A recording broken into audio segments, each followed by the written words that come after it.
Yo, what up guys, beside here. This is the champion guide or champion spotlight for a dwarf faction champion who is not quite popular in raid except in the early game where you have no option but to use any reviver you have. Well, she might be the only one you have, and she is called Melga Steelgirdle. Where is she? There she is, Melga Steelgirdle, and this champion is best known as a reviver. She is very simple to build, simple to use. In this video, I want to take a look at her skills, show how I built her and where I might be using her in the end game. Also tell you how she can help you in the early game with some battle tests to see how she helps in the dungeons, for example. So this champion is very straightforward. Unluckily for me, I didn't use her in the early game. I used Gogora. There are lots of revivers in raid that are very good. Once you have one of them in your teams, you don't need to build multiple copies of them for every content, except for faction wars, where she's like one of the few champions that will give your dwarf faction a revive for the epics category at least. So that's what she's best known for, this revive skill. She revives not one of your allies but two, random though. So if 4 or 5 of them are dead, she will just revive only 2 of them randomly. You can't select who she revives. That's the point right there. She revives 2 random allies with 20% HP and 20% turn meter. That's pretty low, right? Usually revivers, legendary revivers, revive by 50% HP. When your champions come back to life, their HP is at 50%, but she'll give them 20% hit and turn meter feel also, which is not that great, I guess. But she places a shield buff on them, on the revive allies, for 2 turns equal to 30% of their max HP. That's not the big shield they are looking for, but that's still enough to make up for the only 20% HP she gave them when they came back to life, right? So you're getting 20% HP plus a 30% shield based on your own max HP, the revive champions max HP. That makes it about 50%, I guess, HP plus shield, so they cannot go down immediately they came back to life. So that's the entire point of this. Being a 5-turn cooldown revive is not the best one for sure, because most revivers you find in this content, let me say like the Gogorab I was talking about, he's one of the early game revivers. His revive is also on a 5-turn cooldown, so it's pretty normal for revivers to have a 5-turn cooldown. But the bad part is her revive is only for 2 people. His revive revives everybody else, like it brings everybody back to life. So that's why most people prefer not to use her.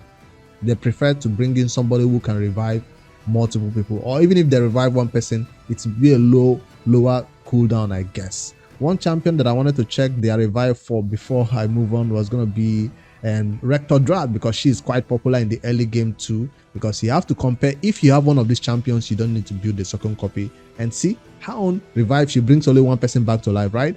But it's on a 4-turn cooldown. So the main reason why people did not like did not like Melga, was because her revive only brings 2 people back to life, but it's on a 5-turn cooldown. It will be better if she maybe brings 3 people back to life. What are you even doing in the battle that 3 of your allies are going down? Maybe in a long battle, I guess. So that's her few comparison that you can check. If you have those champions, you probably don't need to build this champion except for faction wars, right? So in the end game, where do I intend to build her or use her? You know already, I'm building all these champions, preparing them for City of Centranos, which allows us to use a large roster of champions which we've never really used in the past. So Melga was one of those ones that I've never really built on my account in the early game. In the end game, I never needed her. The next thing you know, you have Arbiter and all your revive issues are taken care of. So even in the end game faction wars, I didn't even use that as my revive. By then I had a counterpart legendary champion who was doing the revives for me, Molly. So I relied on her for that revive back then. Her only revive is on a 4-turn cooldown break, brings only 1 person back to life, right? So a lot of revivers have different options, but there's one thing that makes Melga super unique for your teams. Not just the revive that she does for 2 random allies and it's on a 5-turn cooldown. If that wants to turn you off from this champion, when I test her in battle, you see that this her A2 skill will not let your allies take damage. At least this one is on a reasonable 3-turn cooldown, like every shield should be, and it's a thick shield based on her own max HP.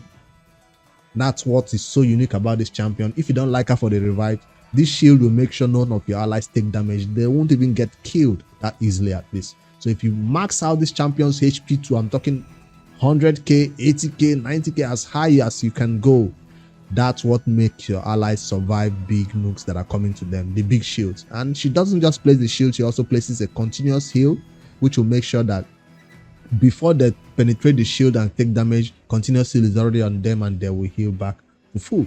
So that's one thing that is so hard to deal with, this shield and continuous heal for PvE content. Note that in PvP, if you bring this in there, people will just strip off everything and then with Sun Wukong or somebody and just kill you. But on PvE mode, against waves, against dungeons, against City of Centranos, against what do you call this now, Doom Tower waves, anywhere you're having issues surviving the wave content, she can just keep your allies from taking damage for a long time.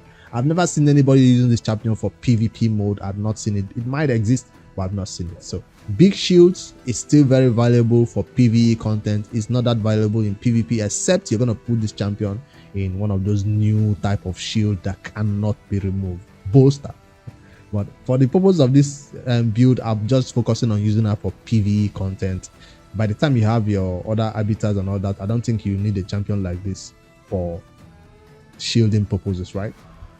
Anyways, that's Melga. She does have a unique character design with the red Roman Empire designed hair, and yes, she's a soldier, even if she does no damage.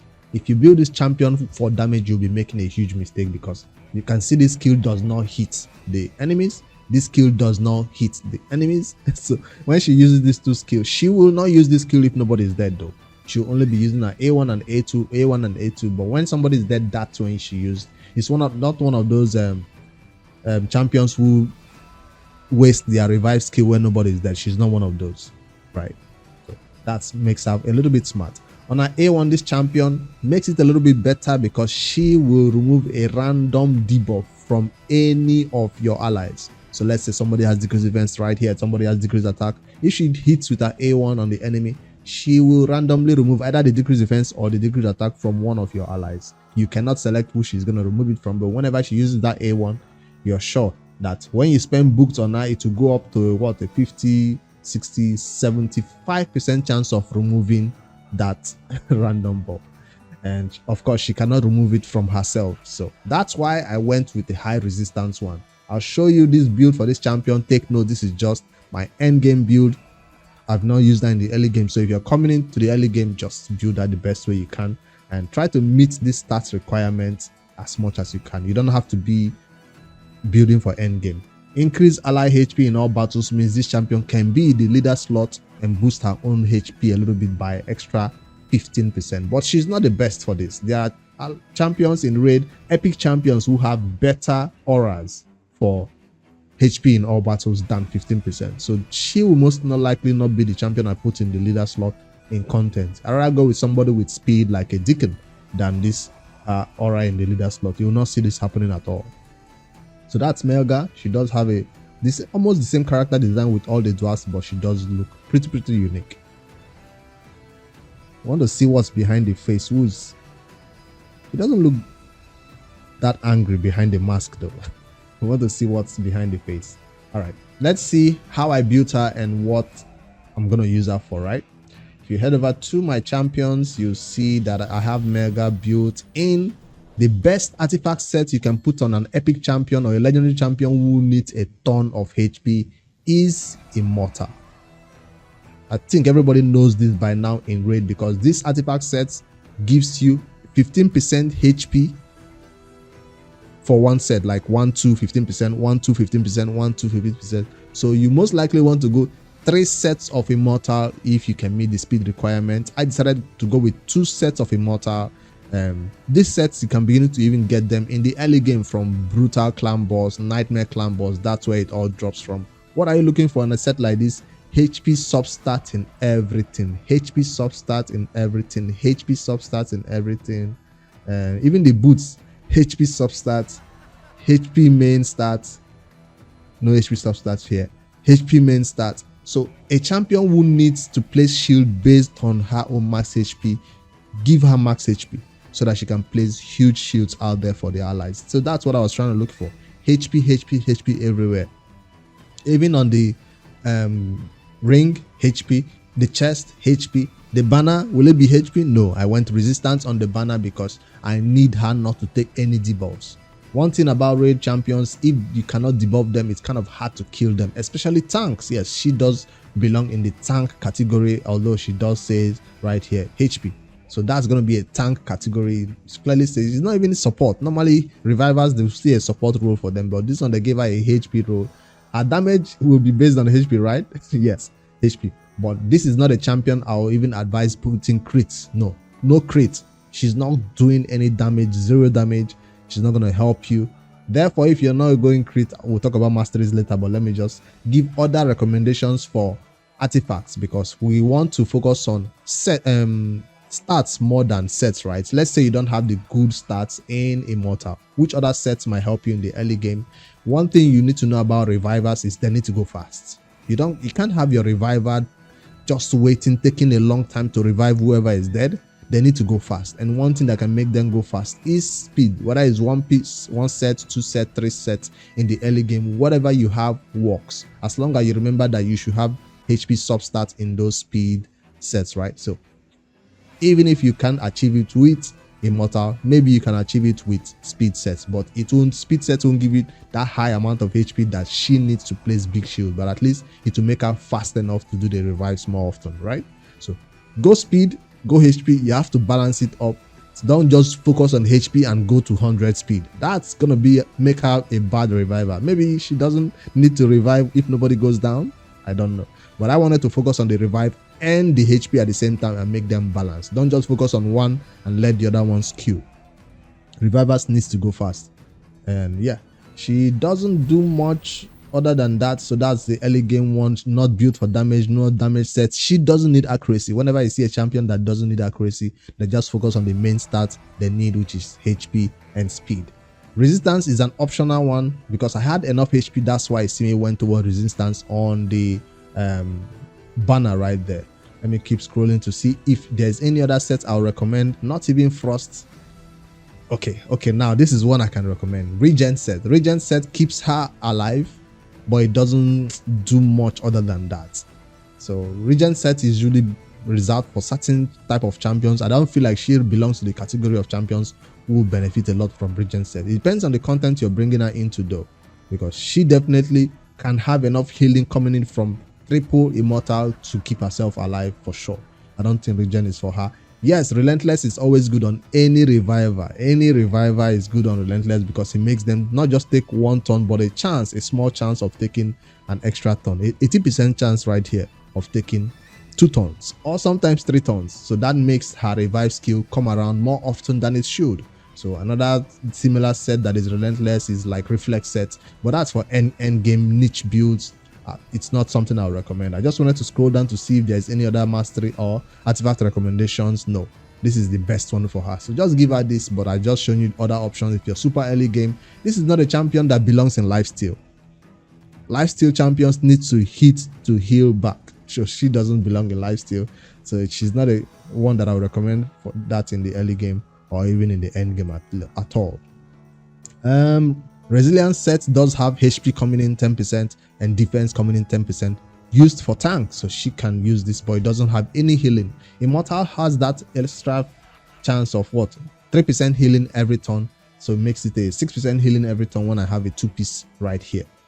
So I still advocate for Immortal over anything else on Melga. You'll see majority of people building HP tanks like Melga or Osoga the War Caller always focus on Immortal because this champion, that's what they need to make their HP go up to that 100k numbers you need.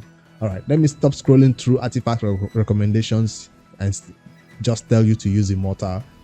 What other artifact sets do you think it will be better than Immortal? Have you seen that happen? I don't know, but anyways, that's the one that I still recommend in early game all the way to the end game. So total stats, I managed to build on this champion close to that 100k mark that I was looking for. I got up to 98,832 HP on this champion. That means she's gonna place what? What's the percentage of shield she will place on the allies?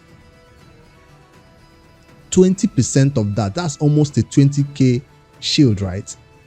Almost a 20k shield that she's gonna place on my allies. So if you add the extra masteries that is adding a little bit of more shield, it will even be up to maybe 25k shield or 25% shield that she will place on them. So that's something to note right here, that this HP is what makes the shield fast. You'll see it in battle.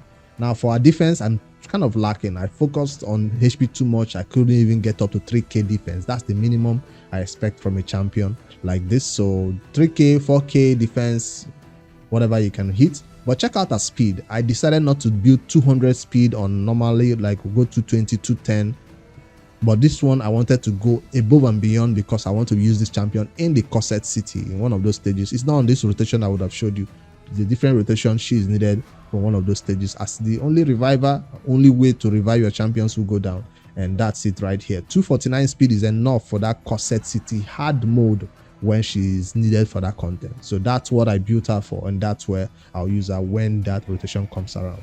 All right, so check out her resistance, which is the optional part of this build, but because of the end game content, I need resistance so she doesn't get debuffed. She doesn't need to be a liability. Others can, she can help others without needing help herself. So that's what the resistance is for. She doesn't need accuracy, and that's my total stat. If I add the extra stats that is coming in from the corset city bonuses, area bonus, I'm seeing up to 261 speed, and I'm really impressed with this build for this champion. So even if you can't get to this stats requirement, remember, as high as 50k, 60k HP is enough to keep some people alive in general content, right? So even if you can't hit 100k HP, that's an end game goal that you could try to achieve in HP based champions like this. Even Vogot, like that's another example, perfect example that people normally go crazy amount of HP. So she falls in the same category of champion who needs high amount of HP to make them walk like that. So he's in bolster because he's just like shield king for arena, but she's not in the arena. Now if you're going to use this champion in the arena, early arena gold 1, yes, you can use immortal. By the time you get to silver, gold 5 plat, you will not find this champion used anywhere. But with her starting the battle with a big shield of bolster or even a shield set, it will make your allies survive a little bit longer because all that shield is based on her own max HP. Before I forget, let me show you the masteries on this champion because it does boost her up a lot. I'm talking about the HP 810 coming in right here from the support 3, and then this is the one that adds extra 5%, increase the value of shield buff this champion casts by 5%. So that shield that is already 20% goes up to 25% because of these masteries. She does benefit a lot from the support 3 masteries, a lot, I'm telling you. Healing, meter field 30% chance, and then this one resets, have a chance of resetting a skill, 5% chance though. And then for the last one, check out increase this champion's meter by 20% whenever an ally hero drops below 25% HP. So that makes her want to use the revive or come around to her skill fast if somebody in the team, our team, goes down. If you don't want to select this timely intervention, you don't want to use her for that purpose, you can also use her full tank, which is this bulwark masteries right here on the defense tree that decreases the damage all allies receive by 5%. She will begin to take that damage. So that's a tanky build. Head to lhates.com, check her out right here. You see her mastery options and blessing options. You see the defense mastery option and the support mastery option. You will not find an offense mastery option because she's not a damage dealer like I said. So you can choose the way you want to go, either bulwark or timely intervention. Check out lhates.com for those mastery recommendations. That's where I found those ones too. They are good. All right, for her blessing recommendation, I saw emergency heal, and because she is an epic champion, you normally want to go with epic type of commanding presence and all that, but nah, I feel like that one is best suited for her because it will even add more heals this champion by 3% of their max HP whenever her shield is broken. Her own shield, not the allies shield. Whenever somebody breaks her shield, she just gets a huge heal. 3% is huge based on what? Her own max HP, I think. So add to all the healing that is coming in, it's going to be hard to kill this champion. That's why in the battle test, I will put her in alone with a bunch of liabilities. Let's see how long she can keep them alive and how long she can keep herself alive before the enemies nuke us down. So that's the battle test I want to do, because a reviver in battle like that, you normally not see her shine except people begin to die, and that's what I want to happen in this battle test. I want people to die so she can shine. So that's her masteries, that's her skills, and yeah, that's our champion builds and recommendation right here. Let's head over into battle and test Melga Steelgirdle in the best content that I always try for early game content. That is going to be Dungeons 20. So the battle is not too long, and let's see how long we can survive. Now for the battle test, I will put Melga in there along with a bunch of champions that are not built at all. When I say not built, I'm talking about this champion I just took to 60, this one I just got recently, this one I'm taking to 60. No gear on these champions, right? No gear. I really want them to nuke us really hard. I want to really go down, but I want to see how long we can survive. Maybe I just bring in one damage dealer. The latest video, the last video I put out was a video guide for this champion. I don't know if you saw it. Morag, bronze log, go check it out. She does damage too. Let me just add her in there as a damage. But that's 3 liabilities right there. We're hoping they will begin to take damage and go down. I'll test only in the first wave and see how long Melga can keep us alive. HP in all battles in the leader slot right here, 15%. I'm using it as the aura, and let's go into the battle. This is not a full team. I just want to see those big shields happen. Now she will start the battle always with the A2, right? Because she's not going to use this revive skill except somebody goes down.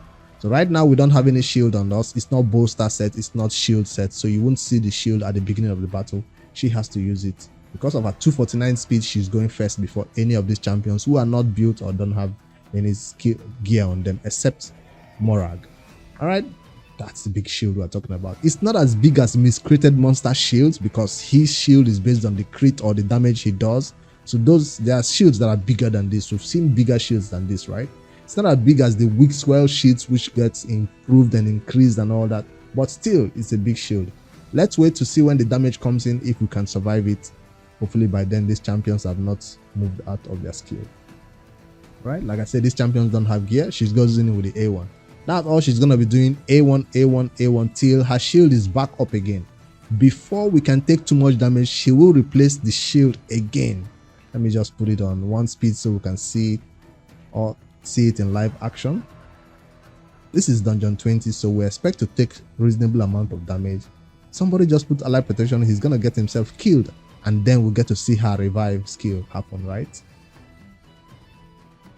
And we're about to get nuked. Melga going in with her A1. That champion took no damage. Well, now he took damage. Now he took damage again. The shield has fallen off. So by that first hit made him survive, except maybe the allied protection also helped right there. But that's champions without gear managed to survive a hit from this amazing damage dealer hoarding. That's kind of lucky, because normally we bring in our cold arts and our amigas right here and they get nuked one time.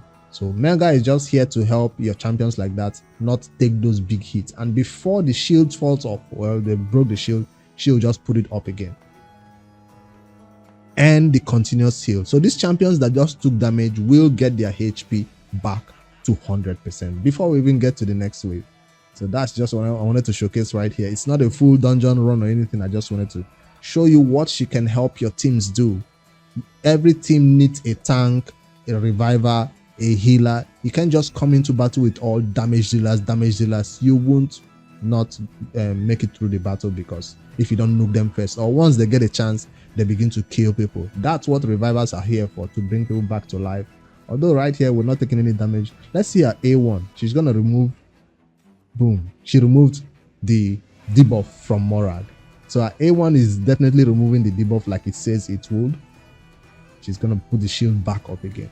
So I brought in a bunch of champions who deal no damage, who are not built for any gear at all, and they still managed to survive dungeon 20. Well, against dungeon 25 or whatever, it might be a little tricky. So I just wanted to showcase her. I didn't allow anybody in this battle to outshine her. Even Morag could not outshine her. She's definitely MVP in this battle right here, and she will do. Did somebody just die? Revive. That's the revive. Plus the shield. See, the champion came back to life with 20% HP, a little bit, and then a shield added. Please add a bigger shield on him before he goes down again. Melga, you can do it. Melga, big shield. Yes. So, she brought him back to life. It's just one person that died. She brought the person back to life. So she will not use her revive until somebody does go down. That was a 2 hit. Now Hodin is angry.